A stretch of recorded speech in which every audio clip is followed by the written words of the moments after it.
Do you think that God would just write in his book about this church because this would be the only church in history to ever go through this?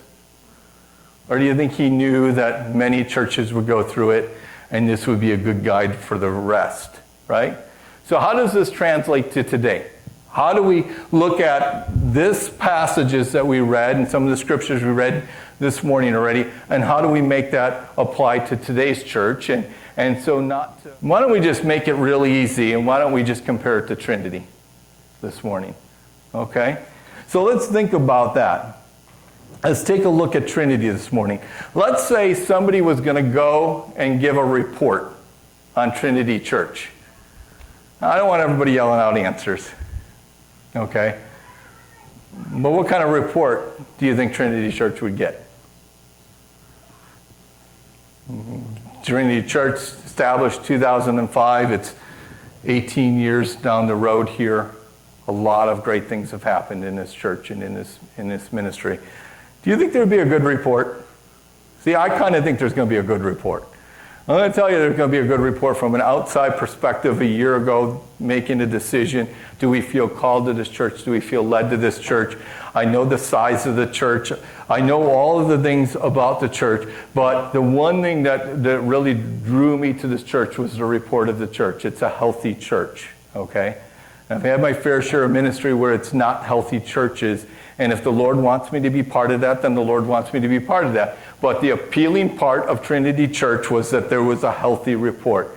And I was happy about that. And then we step into it, and you guys have been every bit the healthy church. And we have been so blessed being in this church. All right, participation from you guys. Enough of me talking. Paul, Silas, Timothy. Do you think they were good leaders? Do you think they taught well? Yeah? Okay, cool. All right, so now let's compare that to Trinity Church. But you've had three other pastors before me. So you had Pastor Mark, you had Pastor Phil, you had Pastor Joe. Good leaders. All right, so if there was a good report, then obviously those three pastors, and I've heard you all speak about those pastors, they've done good things in this church. And there's many blessings that have come from them leading the church. And so much the same as what we're reading here, you guys have had the same thing throughout the years with good leaders coming through and teaching you and growing you. And so the report continues on. So now I got to start asking some tougher questions here. Do you think that everybody in this church is on the same page when it comes to God's Word? Do you think everybody understands it completely? Do you think when it comes to the second coming, if I started over here, and I just had you write down on your bulletin, tell me about the second coming. And then you wrote yours down, and everybody wrote, and all the way around, and we started here. By the time we got from you to you, do you think that if we read everybody's version of the second coming, that it would all be together in line?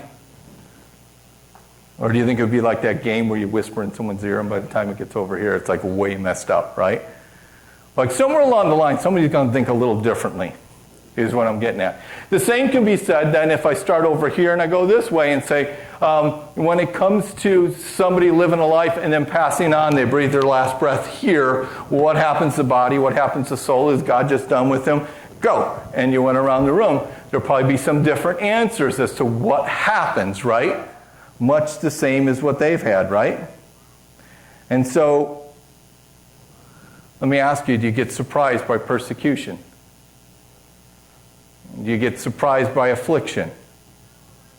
I mean, we're listing a ton of prayer requests. We're seeing things going on, right? Things that are happening in the church. Things even physically in the building are breaking down and doing things. Do we get caught off guard by that? Does that put us into a frenzy when there's afflictions? If we have a bad day, a rough week, are we starting to get drained emotionally and physically and spiritually from all of this? Does that happen in Trinity Church? And I would say that, again, you go around the room and there's probably a variance of how people handle things, right?